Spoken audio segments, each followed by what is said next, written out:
സ്വാമിയേ ശരണമയ്യപ്പ. ഈ കന്നിസ്വാമിയുടെ ശബരിമല യാത്രയുടെ 4ാമത്തെയും അവസാനത്തെയും ഭാഗത്തിലേക്ക് നിങ്ങൾക്ക് എല്ലാവർക്കും സ്വാഗതം. ആദ്യം തന്നെ എല്ലാവരോടും ഒരു ക്ഷമ ചോദിക്കുകയാണ്. കാരണം നാം പ്രതീക്ഷിച്ച സമയത്തിനേക്കാൾ ഒരു 2 ദിവസം വൈകിയാണ് ഇന്നത്തെ വീഡിയോ വരുന്നത്. പമ്പയിലാണ് നമ്മളിപ്പോൾ ഉള്ളത്. പമ്പയിൽ കുളിച്ചു വന്നതിന് ശേഷം അച്ഛൻ സ്വാമിയുടെ വക ചെറിയൊരു പൂജയൊക്കെ ഉണ്ടായിരുന്നു. അതിനുശേഷം നമ്മൾ വെർച്വൽ ക്യൂവിലേക്ക് കയറി. ഏതാണ്ട് 1 മാസം മുമ്പ് തന്നെ നമ്മൾ ബുക്കിംഗ് ഒക്കെ നടത്തിയിരുന്നു. ഇന്നത്തെ ഡേറ്റിൽ Kerala forest and wildlife department Periyar tiger reserve നമ്മളെ വെൽക്കം ചെയ്യുന്നു എന്ന് പറയുന്ന ഒരു ബോർഡുണ്ട്. അപ്പോൾ നമ്മൾ പോകുമ്പോൾ തന്നെ അയ്യപ്പസ്വാമിയെ കണ്ട് മലയിറങ്ങി വരുന്ന ഭക്തരെയും നമുക്ക് കാണാൻ സാധിക്കും. കുറച്ച് ദൂരം നടന്നപ്പോഴേക്കും നമ്മളൊന്ന് ഇരുന്നു കേട്ടോ. മല കയറുന്ന സമയത്ത് അധികമൊന്നും എനിക്ക് ഷൂട്ട് ചെയ്യാൻ പറ്റിയില്ല. ഒരു കയ്യിൽ ഫോണും ഒരു കയ്യിൽ കെട്ടും വെച്ചിട്ടേ പറ്റുന്നില്ല. നാളെ തിരിച്ച് മല ഇറങ്ങുമ്പോൾ നമുക്ക് കൂടുതലായിട്ട് ഷൂട്ട് ചെയ്യാം. എരുമേലിയിൽ നിന്ന് വാങ്ങിയ ശരം ഇവിടെ തയ്ച്ചു. ഇതാണ് ശരം കുത്തി. അങ്ങനെ നീലിമലയും അപ്പാച്ചിമേടും ശരം കുത്തിയൊക്കെ കടന്നിട്ട് സന്നിധാനത്തിലേക്ക് എത്തുന്നു. കുറച്ച് സമയം ഞാൻ എൻ്റെ തോളത്താക്കി ഇരുമടിക്കെട്ട്. அணுவான உலகின் நகலம் நீ எறும்பின் இதய ஒளி நீ களிரின் துதிக்கை கனமும் நீ 1000 கை உண்டென்றால் நீ ஒரு கை தரக்கூடாதா 1000 கண் கொண்டாய் உன் ஒரு கண்யனை பாராதா உன்னில் சரணடைந்தேன் இனி நீ கதியே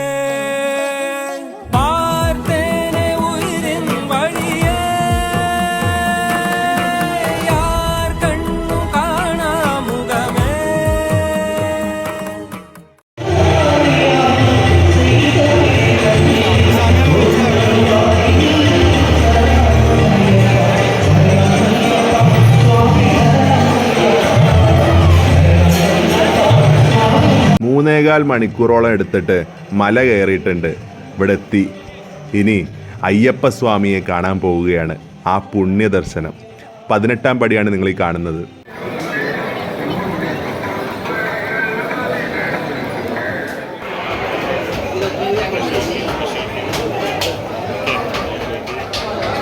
സ്വാമിയേ ശരണമയ്യപ്പ.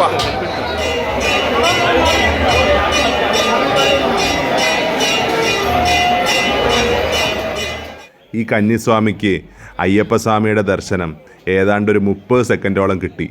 പുണ്യ നിമിഷങ്ങളിലൂടെയാണ് കടന്നുപോയത്. അതിനുശേഷം സന്നിധാനത്ത് നിന്ന് ഇറങ്ങി നമ്മളൊരു റൂം എടുത്തിട്ടുണ്ട് ഇവിടെ.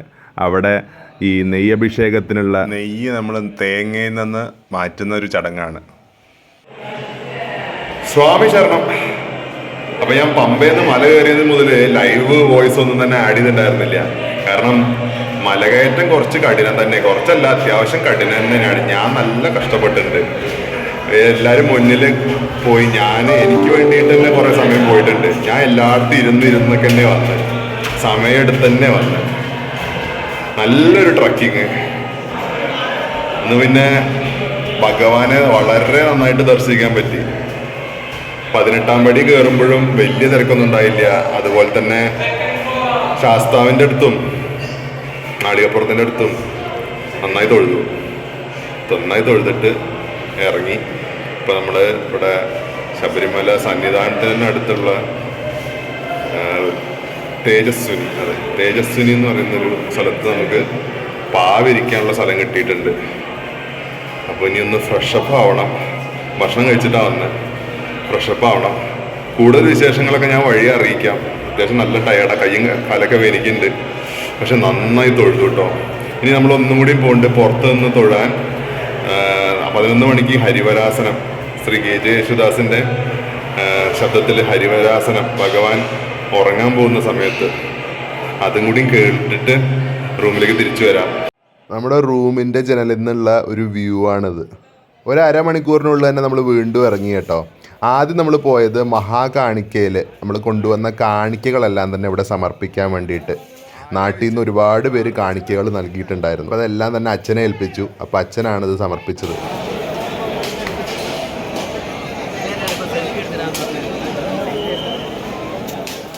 നമ്മൾ കൊണ്ടുവന്നിരിക്കുന്ന ഇരുമുടിക്കെട്ടിൽ നെയ്ത്തേങ്ങയിൽ നിന്ന് നെയ്യ് മാറ്റിയിട്ട് ആ തേങ്ങ ഈ ആഴിയിലേക്ക് എറിയണം. കത്തുന്ന ആഴിയിലേക്ക് ഈ തേങ്ങ എറിഞ്ഞിട്ട് അതിൻ്റെ ചൂട് ഇത്ര കൊള്ളുമ്പോൾ പോലും അതിന് തൊട്ടടുത്തുള്ള മരത്തിൽ ഒരില പോലും കരിഞ്ഞിട്ടില്ല. ഈശ്വര സാന്നിധ്യം കൊണ്ടാണ് അതൊക്കെ.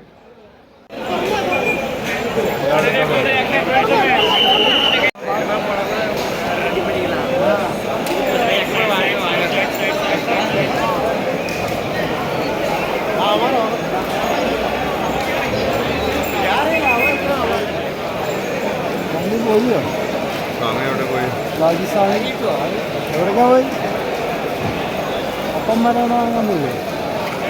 അതാ നിൽക്കണോ? നമ്മുടെ 4 ആളുടെയും കെട്ടിലുണ്ടായിരുന്ന അരി അതിവിടെ കൊടുക്കാൻ പോവുകയാണ്. ഈ അരി ഇവിടെ കൊടുക്കുമ്പോൾ ഒരു പ്രസാദം കിട്ടും.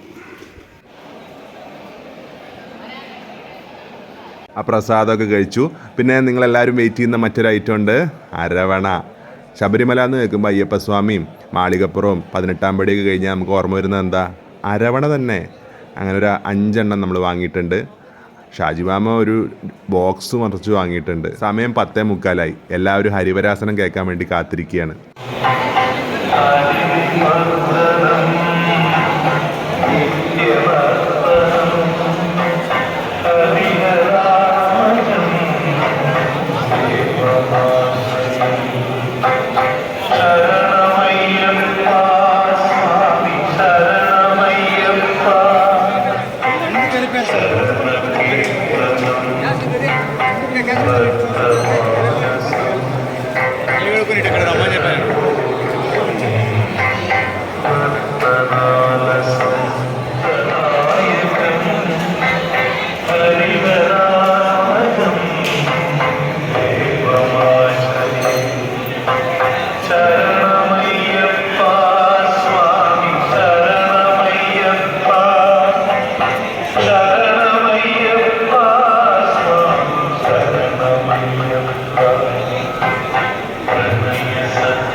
ഹരിവരാസനം കഴിഞ്ഞതോടുകൂടി നട അടയ്ക്കും. അയ്യപ്പസ്വാമി ഉറങ്ങും.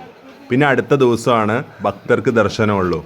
ഞങ്ങൾ വന്ന ദിവസം തന്നെയാണ് ആക്ടർ ദിലീപ് വന്നതും പിന്നെ ചെറിയ കോൺട്രവേഴ്സി ആയതെന്നൊക്കെ അറിഞ്ഞ്. പിന്നീടാണ് ഞങ്ങളത് അതിനെക്കുറിച്ച് അറിഞ്ഞ കേട്ടോ. റൂമിലെത്തി അരവണ ബോട്ടിലൊക്കെ ഒന്ന് പുറത്തേക്ക് ഇറക്കി വെച്ചു.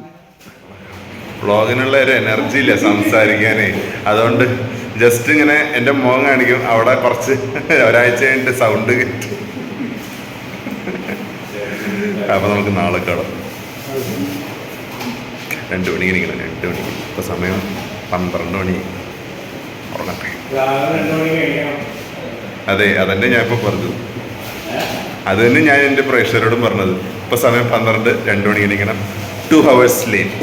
നാളെ കാണാം. 2 മണിക്കൂർ നല്ല അടിപൊളിയായിട്ട് ഉറങ്ങി. ഇനി ഒന്ന് കുളിച്ചിട്ട് നെയ്യഭിഷേകത്തിനുള്ള കാര്യങ്ങൾക്ക് കഴിഞ്ഞിട്ട് പോവാണ്. അപ്പം ഞാൻ ഫോൺ എടുക്കണില്ല ആ സമയത്ത്. തിരിച്ച് വന്നിട്ടേ 4:30 ഒന്നും കൂടി പോവും. അപ്പം കാണാം. നമ്മളിപ്പോൾ താമസിച്ച ഈ ഒരു റൂം വെക്കേറ്റ് ചെയ്യാണ്. എല്ലാം പാക്ക് ചെയ്തിട്ട് നമ്മൾ പോണു. ഇനിയിപ്പോൾ നമ്മൾ മാളികപ്പുറത്ത് തൊഴുത് അവിടെ തേങ്ങയ്ക്ക് ഉരുട്ടൽ കഴിഞ്ഞിട്ട് നമ്മൾ മല ഇറങ്ങും. ഒരു 9 മണിക്കുള്ളിലൊക്കെ മല ഇറങ്ങി പമ്പയിലെത്താനാണ് പ്ലാൻ.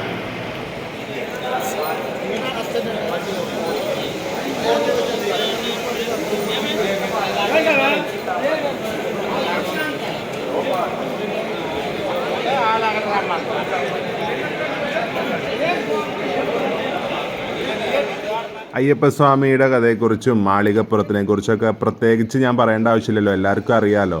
അതുകൊണ്ട് അതിലേക്കൊന്നും ഞാൻ പോകുന്നില്ല. മാളികപ്പുറത്ത് തൊഴുതിന് ശേഷം ഇവിടുത്തെ ഒരു ആചാരമായിട്ടുള്ള തേങ്ങ ഉരുട്ടൽ നമ്മൾ ചെയ്യാൻ പോവുകയാണ്.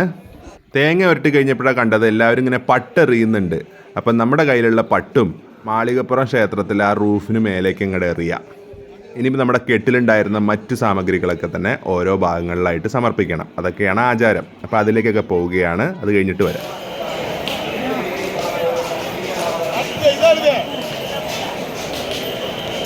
നമ്മൾ കൊണ്ടുവന്ന എല്ലാം തന്നെ ഏൽപ്പിച്ച് ഇനിയിപ്പോൾ നെയ്യഭിഷേകത്തിൻ്റെ പ്രസാദം മാത്രമേ ബാക്കിയുള്ളൂ. 5:30 നമുക്ക് നെയ്യഭിഷേകത്തിൻ്റെ പ്രസാദവും കിട്ടിയിട്ടുണ്ട്. വാവരസ്വാമിനെയും തൊഴുത് ഓരോ തേങ്ങയും ഉടച്ച് ഇനി നമ്മൾ മല ഇറങ്ങാൻ പോവുകയാണ്. ഇവിടെ വെച്ചാണ് പൊതുവെ ഇവിടുത്തെ പരിപാടികളൊക്കെ നടക്കാറുള്ളത്. അപ്പോൾ ഇവിടേക്കൊന്ന് വന്ന് ഒരു ഫോട്ടോ ഒക്കെ എടുത്തു. അങ്ങനെ എല്ലാം കഴിഞ്ഞു. ഇനിയിപ്പം മല ഇറങ്ങാൻ പോവുകയാണ്. നമ്മളിപ്പോൾ പമ്പയിൽ വെച്ചിട്ട് ആണ് മാല ഊരുന്നത്. ആദ്യം നമ്മൾ നാട്ടിൽ പോയതിന് ശേഷം മതി എന്ന് വിചാരിച്ചു. എന്തായാലും പമ്പയിൽ പോയിട്ട് മാല ഊരാന്ന് വിചാരിച്ചു. ഇത് ഇവിടുന്ന് ഒരു ചെരുപ്പ് വാങ്ങിയിട്ടോ. തിരിച്ചിറങ്ങുമ്പോൾ ചെരുപ്പിട്ടിട്ട് ഇറങ്ങാമെന്ന് വിചാരിച്ചു.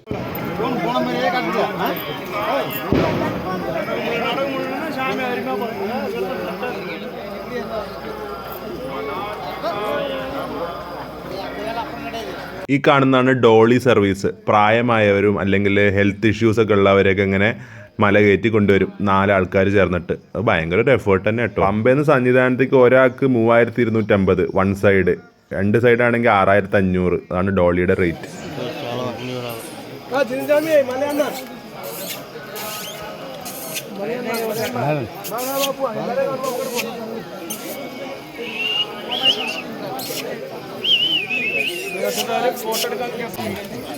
മലയണ്ണാനാണ്, മലയണ്ണാൻ.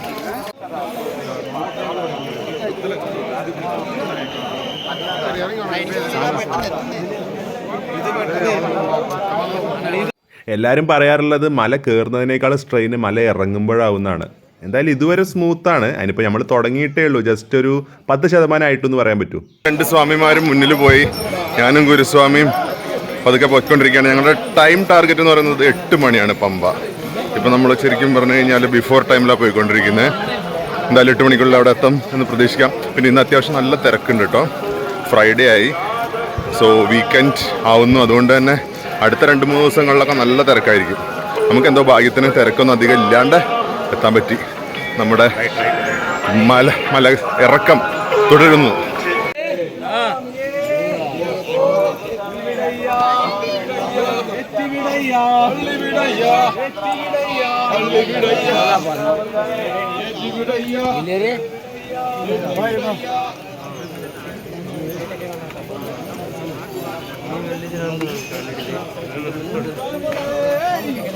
അയ്യപ്പ,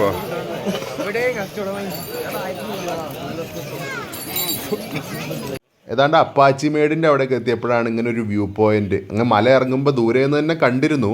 നല്ല മഞ്ഞുണ്ട്. ഡിസംബർ മാസമല്ലേ, അല്ലെങ്കിലും ഈ ഭാഗത്തൊക്കെ പൊതുവെ നല്ല മഞ്ഞ് തന്നെയാണ്. അപ്പോൾ കുറച്ച് സമയം ഇവിടെയൊക്കെ നിന്ന് ഈ കാഴ്ചകളൊക്കെ ഒന്ന് പകർത്താമെന്ന് വിചാരിച്ചു.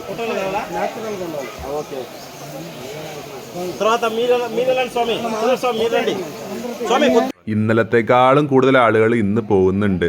ഫ്രൈഡേ ആണ്. പിന്നെ ഇന്ന് December 6th ആണ് കേട്ടോ. ഈ വീഡിയോ ഷൂട്ട് ചെയ്യുന്നതേ ബാബറി മസ്ജിദ്. അതുകൊണ്ട് തന്നെ മലയിൽ ടൈറ്റ് സെക്യൂരിറ്റിയാണ്. ഇന്നലെ ഈ വഴിയൊക്കെ നമ്മളൊക്കെ നടന്നു എന്ന് ആലോചിക്കുമ്പോഴേ അഭിമാനം തോന്നുന്നു. ഇറങ്ങുമ്പോൾ വലിയ പ്രശ്നമൊന്നുമില്ല. അതല്ല അങ്ങോട്ട് പോകുമ്പോൾ ഇരുമുടിക്കെട്ടൊക്കെ ആയിട്ട് അത്രയും കഷ്ടപ്പെട്ടാണെങ്കിലും അവിടെ എത്തിയിട്ട് നമുക്ക് കിട്ടുന്ന ദർശനം ഉണ്ടല്ലോ, അത് കംപ്ലീറ്റ് വർത്തായിരുന്നു. നല്ലൊരു വ്യൂ പോയിന്റ്. നമ്മൾ ഓൾമോസ്റ്റ് ഒരു 60 to 65% ഇറങ്ങി.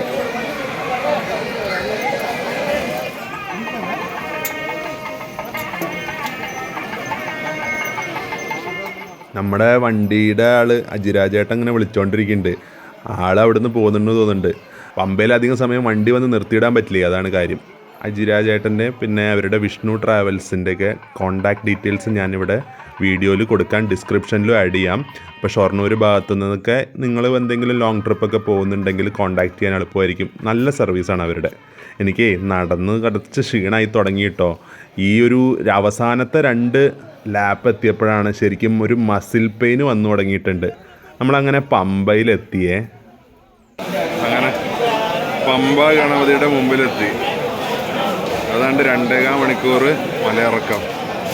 ഇനി ഒരു തേങ്ങ ഉടച്ച് മാല ഊരാം. സ്വാമിയേ ശരണമയ്യപ്പ. പമ്പ ഗണപതി ക്ഷേത്രത്തിലെ മേൽശാന്തിയാണ് നമ്മുടെ മാല ഊരിയത്. വടനാംകുരിശിയിൽ നിന്നിട്ട് ആ മല ഇറങ്ങിയതിന് ശേഷം നമ്മളിവിടെ പമ്പയിൽ ഊരി. ഇനി നമുക്ക് പുറത്തേക്ക് പോവാം.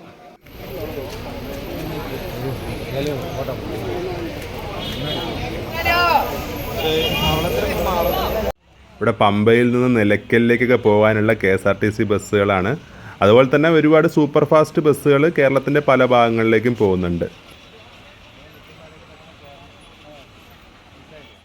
ചെരുപ്പിട്ടിട്ടാണെങ്കിലും കുറേ നടന്നതിന് ശേഷം ഇറങ്ങി വണ്ടി കയറിയപ്പോൾ ഒരു ആശ്വാസമായി. ഇനിയിപ്പോൾ ഞാൻ തിരിച്ചു പോകുമ്പോഴുള്ള കാഴ്ചകളൊന്നും അതിങ്ങനെ ഷൂട്ട് ചെയ്യുന്നില്ല. മിക്കവാറും വണ്ടിയിലിരുന്ന് ഉറക്കമായിരിക്കും. ഈ ഒരു വീഡിയോ സീരീസ് അങ്ങനെ അവസാനിക്കുകയാണ്. എല്ലാവർക്കും ഭഗവാന്റെ അനുഗ്രഹം ഉണ്ടാവട്ടെ. വീഡിയോ ഇഷ്ടപ്പെട്ടിട്ടുണ്ടെങ്കിൽ ലൈക്ക് ചെയ്യാനും ഷെയർ ചെയ്യാനും കമൻറ്റ് ചെയ്യാനും മറക്കല്ലേ. ചാനൽ ആദ്യമായി കാണുന്നവരാണെങ്കിൽ ഒന്ന് സബ്സ്ക്രൈബ് ചെയ്യുക. നമുക്ക് മറ്റൊരു വീഡിയോയുമായി 2-3 ദിവസത്തിനുള്ളിൽ തന്നെ വരാം.